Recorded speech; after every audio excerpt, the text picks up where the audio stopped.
أعوذ بالله من الشيطان الرجيم بسم الله الرحمن الرحيم الحمد لله رب العالمين بارئ الخلائق الأجمعين باعث الأنبياء والمرسلين ثم الصلاة والسلام على سيدنا حبيبنا حبيب قلوبنا وشفيع نفوسنا أبي القاسم محمد اللهم صل على محمد وآل محمد وعلى أهل بيته الطيبين الطاهرين. الحمد لله الذي هدانا لهذا وما كنا لنهتدي لولا أن هدانا الله.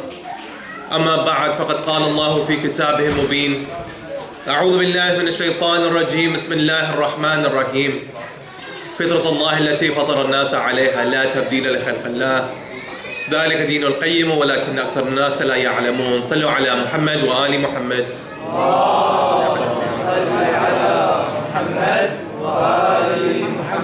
Respected brothers and sisters, first and foremost, I congratulate you all upon Alhamdulillah, the wiladat that we have the tawfiq to celebrate today.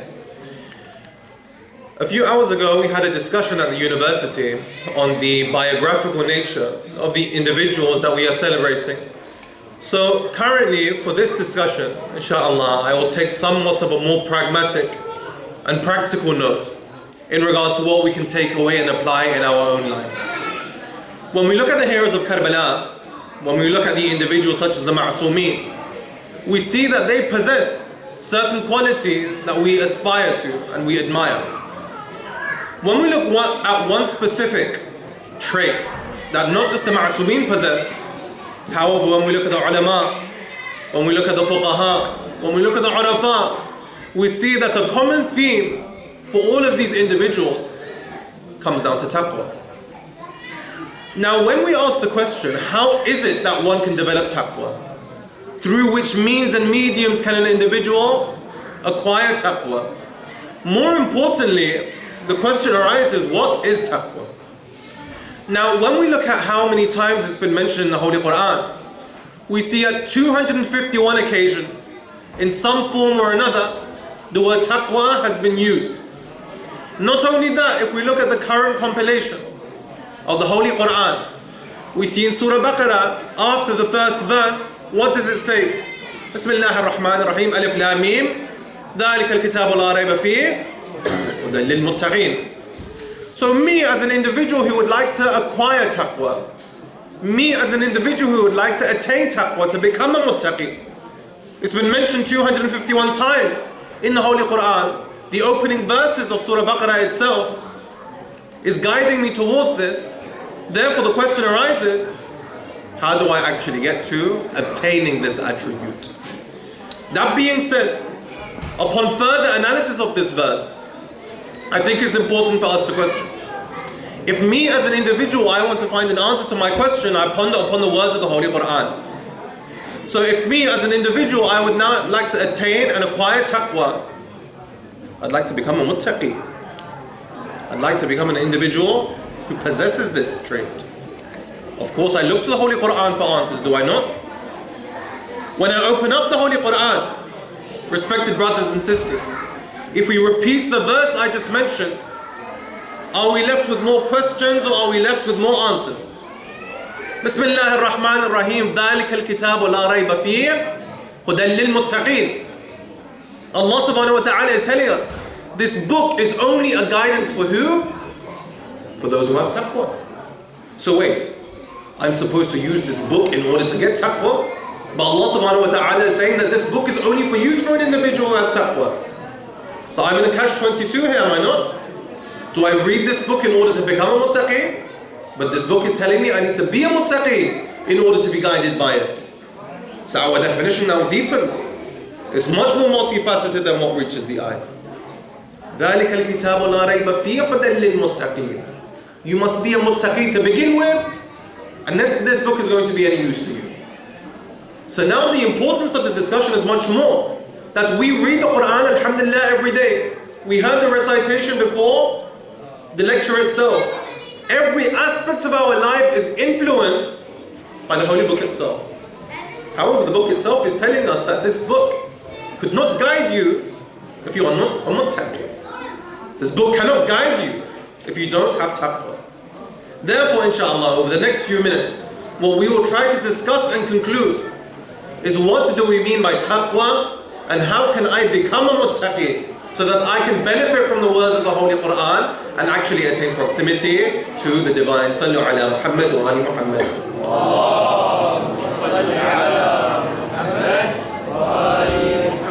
We don't have much time, as inshallah our respected Shaykh will also be lecturing today.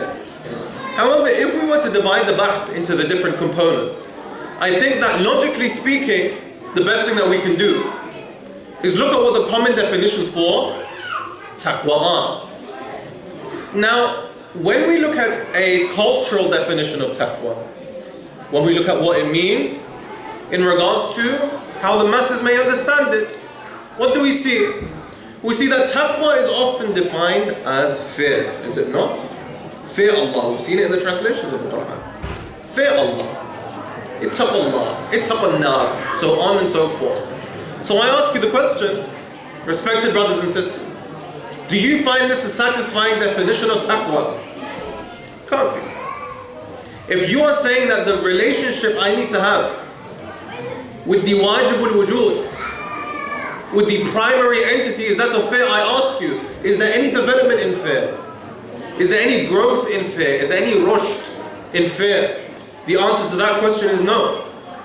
So when we have this entity that we worship and we emulate, I ask you, is a primary relationship of fear a healthy one or an unhealthy one? Take this to your own lives. If you have a relationship of fear with an individual, is this going to be a healthy relationship or an unhealthy relationship? Would there be any tangible growth from this? Or would it be simply on a superficial basis? So when this is the case, we can quite confidently say that the definition of fear for taqwa is entirely incorrect. And we take this out entirely. We don't agree with this.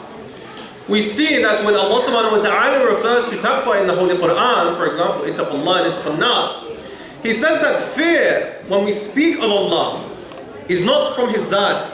For example, there's an individual and you fear them by essence, and you fear them by that. This is not what we want.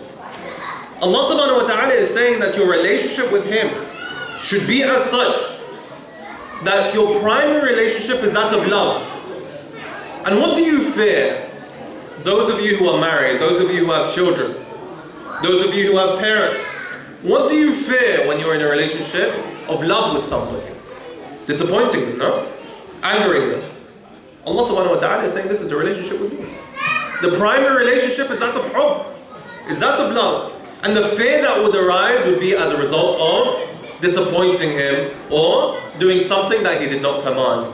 Therefore, looking at the first definition, we see that this is entirely implausible to our argument and something that we could not and should not aspire to.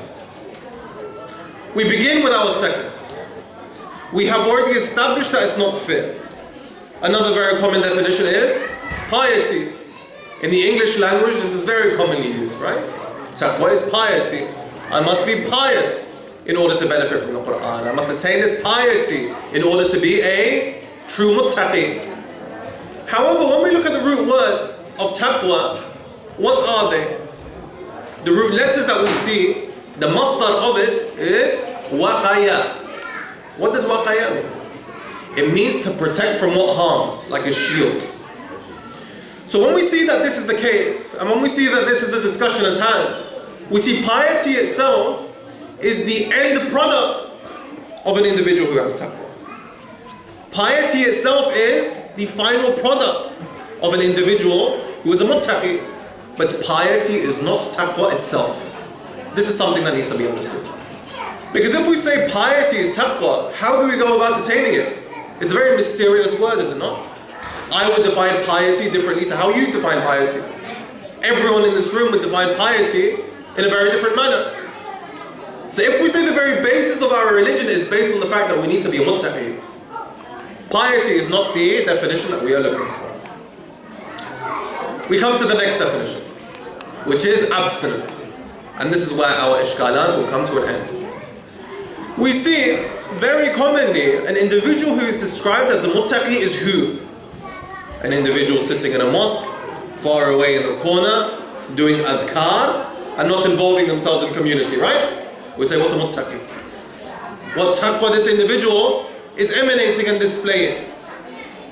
However, when we look at what the Ahlul Bayt alayhim as-salam have actually prescribed in regards to what taqwa means, we see abstinences of two forms, correct?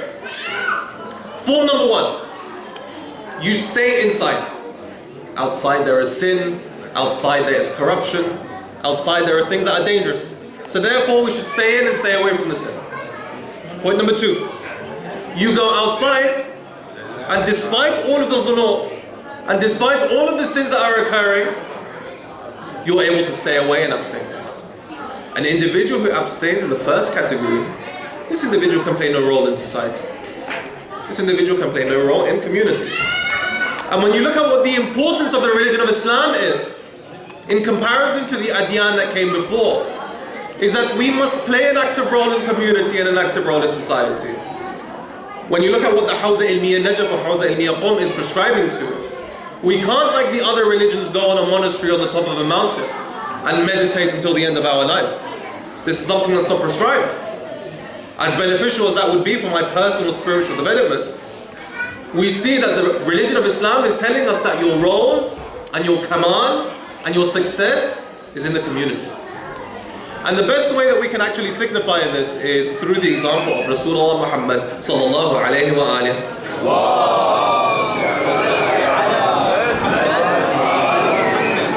Did he spend all of his time in the cave? No.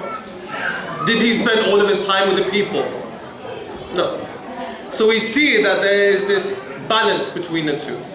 And those of you who have gone, you would see at the door of the cave, you can see everything that's happening on in Mecca. So that's very symbolic of the life of the Holy Prophet. That when he was there in isolation, he was there witnessing the people, understanding that his role is as a conduit between the two. So therefore, for me as an individual, what is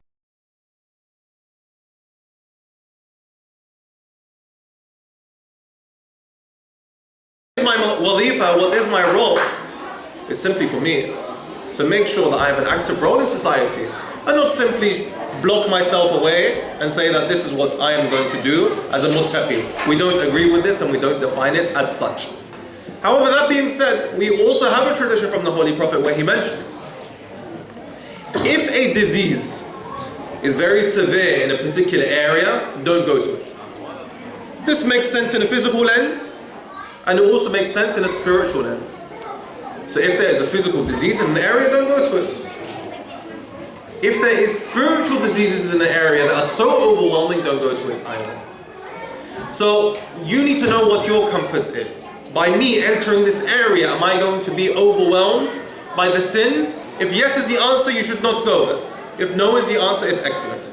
Because yes, a very good factor of this hadith would be that me staying away from this area would keep me away from the illness. However, what's better than this? What's better than this is that I develop a natural immunity that should I go into these communities, it would not affect me whatsoever. So we need to strive to develop ourselves in that direction.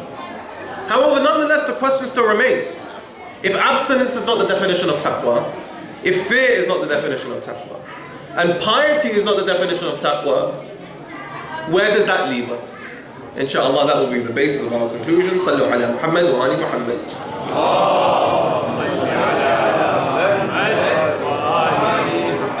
The greatest of all definitions and conclusions that we could possibly give for this is from the first Imam himself, where in the Nahj al-Balagha he eloquently states in prose and poetry of what he understands to be the concept of taqwa. Now, in the words of Murtada Mutahhari, who has interpreted the Nahj al-Balagha and given us this interpretation, rahmatullahi alayh, we understand that Shaheed Murtada Mutahhari tells us that the definition of taqwa is not piety, the definition of taqwa is not fear, and the definition of taqwa is not abstinence. What is the definition of taqwa? He said in one word, if I was to give you the definition of a taqwa, of what it means to be a muttaqi, it's self-restraint.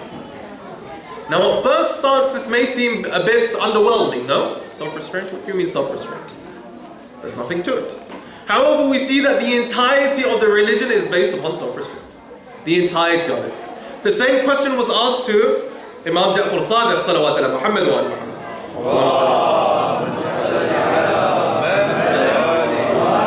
They posed the question to him, what is taqwa? And he said, staying away from that which is haram and doing that which is wajib. Then they asked the follow-up question, which one is more important? Staying away from that which is haram or doing that which is wajib? In my classes, I always take a survey. And it's very interesting to see that the majority usually goes towards doing that which is wajib is more important, yes? Salah is more important. Siyam is more important. Zakat and khums are more important, no? What was the response of the Imam? The Imam said the most important thing is primarily to stay away from the haram. What do we mean by this? The analogy that I constantly use is that, let's say, of a cup of water. Let's say that the water in this cup represents your good deeds, yes? And let's say our bad deeds are represented by what? Holes in the cup. I can be doing good deed upon good deed upon good deed. However, if there are holes in my cup, they will never have any sustainability. That's why we don't feel that sense of spirituality constantly. You know, when you go to ziyarat, when you read the Quran, there's a heightened sense of spirituality. Why doesn't it maintain? Why doesn't it stay there? Because there are holes in our cup. Yes, we are doing good things, but we haven't addressed the sins that we are constantly engaging. Yes, we are doing good things, but we haven't addressed the bad elements of what we are doing. So the hikmah of the Imam is saying, first, primarily, stay away from all that which is haram. After that, when you fill your cup with water, the water itself will remain, and we will maintain that sense of heightened spirituality. So understanding that, we see self-restraint is the very thing that allows us to navigate our lives. It's the compass itself. When we look at every single micro decision in our life, I ask you, brothers and sisters, is this not governed by self-restraint? Every single microsecond in your life. Should I eat this or not? Self-restraint. Should I drink this or not? Self-restraint. Should I go there or not? Self-restraint. Should I say this or not? Self-restraint. Is not every single second of our life governed by our aptitude and ability to show self-restraint? This, respected brothers and sisters, is a definition of taqwa. An individual who is a muttaqi. Only an individual who is able to show self-restraint is an individual who is able to benefit from the holy book. Only the individual who is able to stay away from haram is an individual who is able to benefit from the holy book. Only an individual who is able to do his wajibat is an individual who is able to benefit from the holy book. So that being said, we see that taqwa itself is not a restriction. Taqwa itself is not something that stops us from doing anything. No. When we have a house, do we say that this house restricts us? No. We say this house is something that protects us. So think of taqwa as a muscle, respected brothers and sisters. When you train muscles, they get strong. When you don't, they get weak. Don't think of taqwa as infallibility, that once I've obtained it, that it's over. No. The more you practice it, the stronger it will get. If you leave it for a while, the weaker it will get. So you need to make sure that you develop this muscle of taqwa, day in and day out in your everyday life, to understand that this is the very thing that's going to make me benefit from the holy book, the final revelation given to the Holy Prophet Muhammad sallallahu alayhi wa alihi.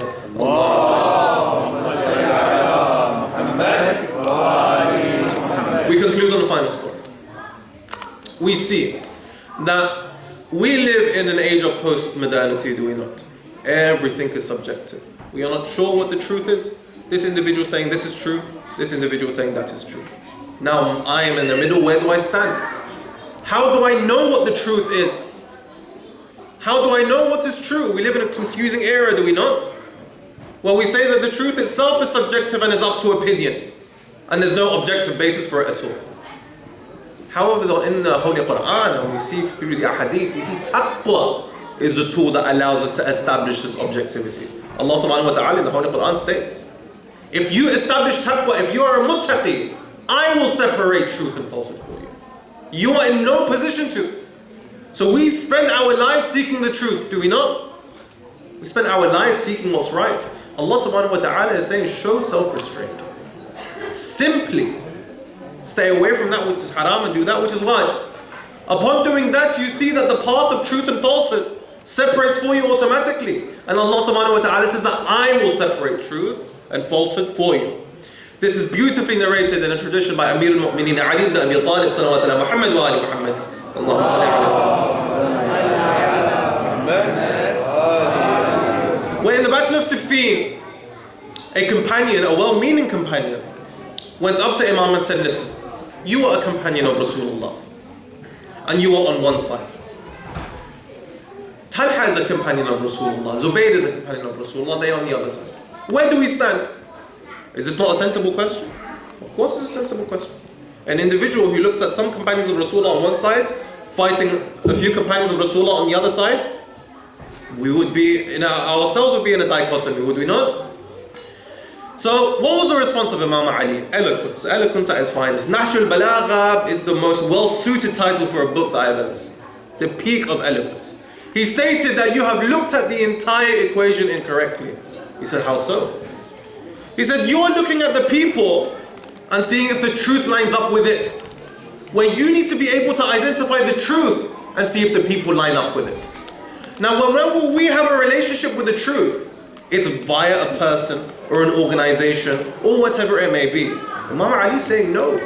You need to be able to identify the truth objectively. Once you understand and know what the truth is, then you'll see the people lining up with it. However, it's not through a person or an individual, no. Imagine Imam Ali is saying this about himself.